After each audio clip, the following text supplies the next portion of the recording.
अय धातु जो है गत्यर्थक भी है, अय गतौ है। तो श्री रामः अय्यते प्राप्यते येन तद रामायणम, श्री राम जी की प्राप्ति जिससे हो जाए उसका नाम रामायण है। महाराज जी, रामचरितमानस के आश्रय से राम जी की प्राप्ति हो जाती, इतना ही नहीं, रामचरितमानस की एक एक चौपाई श्री राम जी को प्राप्त कराने वाली। हमारे वृंदावन में एक दिव्य महापुरुष थे, उनका हमने दर्शन किया, श्री मोटे गणेश जी वाले महाराज जी। उनका मूल नाम पंडित श्री दुर्गा प्रसाद जी चतुर्वेदी था। गृहस्थ परिवेश में थे, लेकिन जीवन मुक्त भगवत प्राप्त संत थे, भगवत साक्षात्कार प्राप्त संत थे। हमारे परमहंसी महाराज तो बरसों तक उनके यहाँ गए, और हमारे पूज्य गुरुदेव भी वहां पधारते थे। और पूज्य श्री करपात्री जी महाराज, पूज्य श्री उड़िया बाबा महाराज भी उनका आदर करते थे। बहुत अच्छे महापुरुष थे। हमारे ऊपर भी उनका बड़ा स्नेह था। आध्यात्मिक अवस्था बहुत उन्नत थी उनकी। महाराज जी उन्होंने भरत व्रत किया था अपने साधक जीवन में। भरत व्रत माने 14 वर्ष तक गोमूत्र में जौ भिजाकर जौ खा लेना, कुशा पर शयन करना, मानसी का पाठ करते ना, श्री सीताराम सीताराम करके रोते रहना। भरत जी जिस रहनी से रहे, उस रहनी से 14 वर्ष रहे।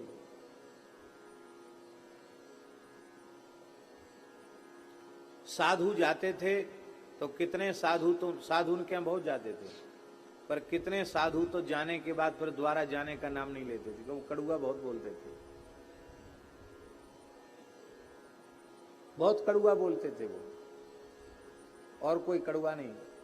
हम लोगों को पूजने का बहुत अभ्यास है ना, कि आती आओ महाराज जी विराजो महाराज जी, लो आसन लो, इसका हम लोगों का अभ्यास बहुत ज्यादा है। अब वो सीधी सीधी बात कहते थे कि घर किस लिए छोड़ा, और घर छोड़ने के बाद अब तक तुम्हें उपलब्धि क्या हुई, और जो उपलब्धि हुई क्या यही साधु जीवन की उपलब्धि है? और यदि नहीं तो इतना समय तुमने बर्बाद कर दिया, उसकी भरपाई कौन करेगा? कुल खानदान में कोई एक साधु होता है तो मातृकुल पितृकुल की कितनी पीढ़ियां आशा लगाती हैं, अब ये भजन करेगा तो हमारा उद्धार हो जाएगा, और तुमने अपने उद्धार का भी साधन नहीं कर पाया।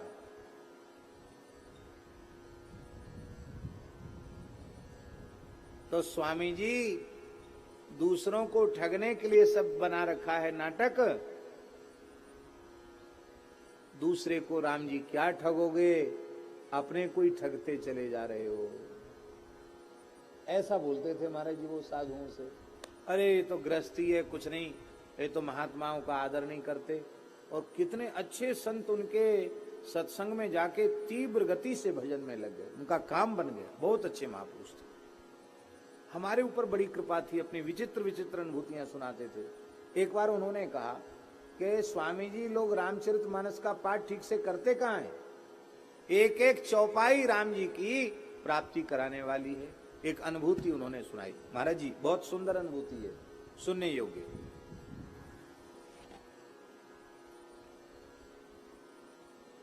श्री राम जी के दर्शन की व्याकुलता बहुत अधिक बढ़ गई, सीताराम जी के दर्शन की व्याकुलता बढ़ गई, इतनी अधिक बढ़ गई कि एकदम न दिन में चैन न रात में चैन, एकदम मछली जैसे छटपटाने लगे।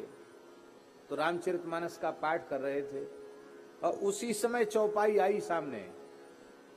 क्या चौपाई आई? दिव्य धाम मम पूरी सुहावनी हो, दिव्य धाम मम पूरी सुहावनी, उत्तर दिशि सरजू पावनी, उत्तर दिशि से बरसयो पानी। जाम जनते बिनहि प्रयासा, जाम जनते बिनहि प्रयासा। मम समीप नर पावै सा, मम समीप नर पावै वासा। मम समीप नर पावै वासा। मम समीप नर पावै वासा।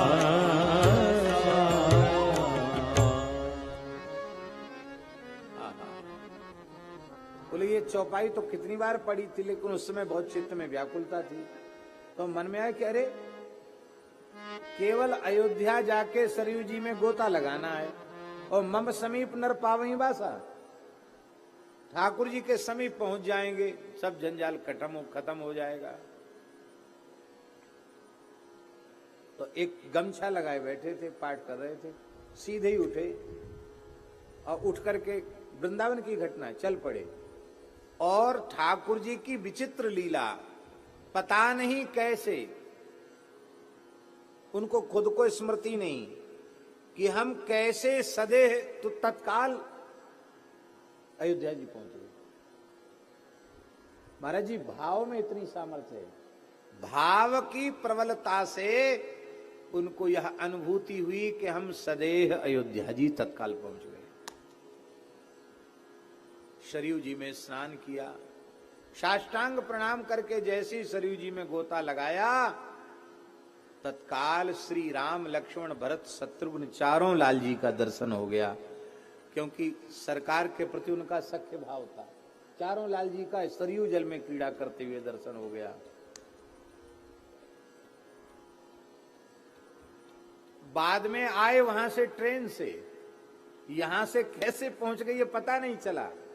और बाद में वहां से जब आए महाराज जी लौट के, तो ट्रेन से माता जी बहुत चिंतित हो गई कि ये उठ के अकस्मात भावावेश में कहां चले गए, बहुत खोजा नहीं मिला। अब वहां गए, वहां एक रात रुके, फिर ट्रेन से आए तो समय लग गया। मानस जी की एक एक पंक्ति श्री सीताराम जी के चरणों तक पहुंचाने वाली है।